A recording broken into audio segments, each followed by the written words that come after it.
Alors aujourd'hui, si vous interrogez les astrologues sérieux, ils vous diront tous, plus ou moins à 90%, que l'astrologie sérieuse, c'est pas l'astrologie de la presse. L'astrologie sérieuse, c'est celle où l'on étudie le thème natal de la personne. Ça, c'est sérieux. Ce qu'on appelle l'astrologie génétiliaque. Or, précisément, cette astrologie du thème natal, elle fait problème. Et elle a souvent été au cœur des critiques de l'astrologie, contre l'astrologie.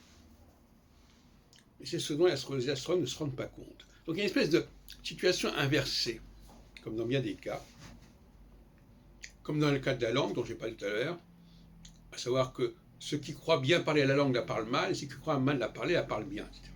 Bon. Et bien pour l'astrologie c'est pareil. L'astrologie qu'on croit ne pas être valable, elle est valable, et celle qu'on croit valable, elle n'est pas valable. Et par conséquent, je crois que nous allons devoir aller vers une astrologie populaire, c'est-à-dire qui soit générale. Qu'est-ce que je veux dire par là? Général, ça s'oppose à particulier. Alors si je dis la même astrologie pour tout le monde, les mêmes configurations pour tout le monde, ça va scandaliser. Déjà, quand on dit que les gens du Bélier sont comme ceci et que dans leur horoscope ils sont comme cela, déjà, les astrologues font des gorges chaudes. Bon. À mon avis, ils ont tort, parce qu'ils n'ont pas trouvé la clé du problème. Comment peut-on à la fois être dans le collectif et dans l'individuel en même temps? La question est là. C'est le en même temps.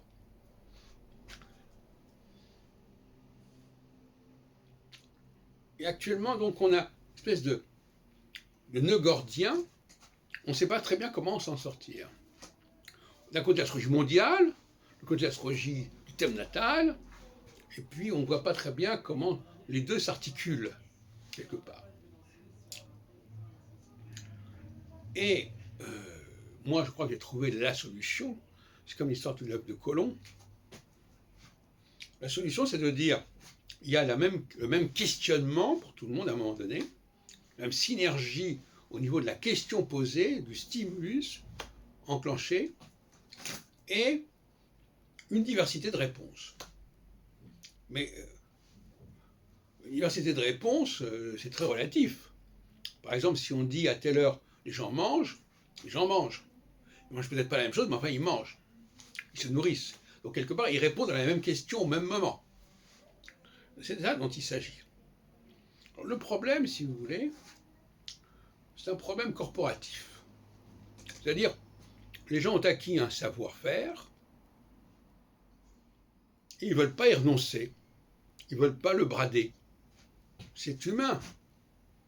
J'ai appris ça, ça m'a pris tant de temps, peut-être parfois dépenser de l'argent pour ça dans une école, et maintenant on me dit que ça ne sert à rien, et qu'on peut s'en passer, et que la technique nécessaire n'est pas celle-là.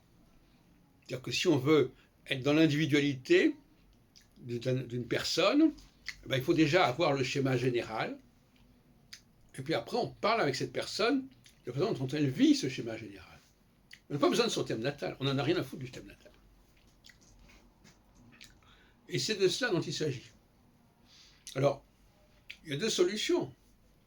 Soit les astrologues de l'ancienne école, l'ancien régime, acceptent de travailler dans ces nouvelles conditions, soit ils continuent à travailler comme avant, et à ce moment-là, on va recruter de nouvelles personnes qui n'ont pas ce bagage qui les encombre et qui sont prêtes à fonctionner comme ça rapidement, y compris dans le monde des psychologues ou des voyants ou tout ce qu'on veut, du bien-être, etc. Et aussi, ça concerne l'astrologie populaire, l'astrologie de presse, etc. Moi, je rends toujours hommage à Marie-Louise Sondage, qui a proposé effectivement une forme d'astrologie unique, la configuration qui existe dans le ciel, hein, et 12 façons de le vivre d'après le signe zodiacal. C'est pas du tout ce que je propose moi-même. Je veux dire que ça le mérite d'être dans la bonne direction. C'était dans la bonne direction, c'était en 1938, 39, etc. D'ailleurs, je l'ai rencontré un peu avant sa mort. Il habitait vers le boulevard Raspail, je crois. Et donc, voilà, l'astrologie populaire, commune à tout le monde, où les choses sont simples, où l'on voit simplement les choses. Parce que dans l'astrologie populaire, les gens disaient, voilà, moi je sais que je suis Sagittaire parce que j'ai mon soleil voilà, à tel moment, donc c'est pas compliqué. Donc là aussi, il y a un côté d'astrologie qui est simple à observer, à connaître, même dans le ciel, à la limite, on pourrait trouver des choses faciles à comprendre, que tout le monde comprend. Côté d'astrologie hyper sophistiquée, usine à gaz, qui est toute fière de sa complexité, et qui finalement va faire long feu, va disparaître, tôt ou tard.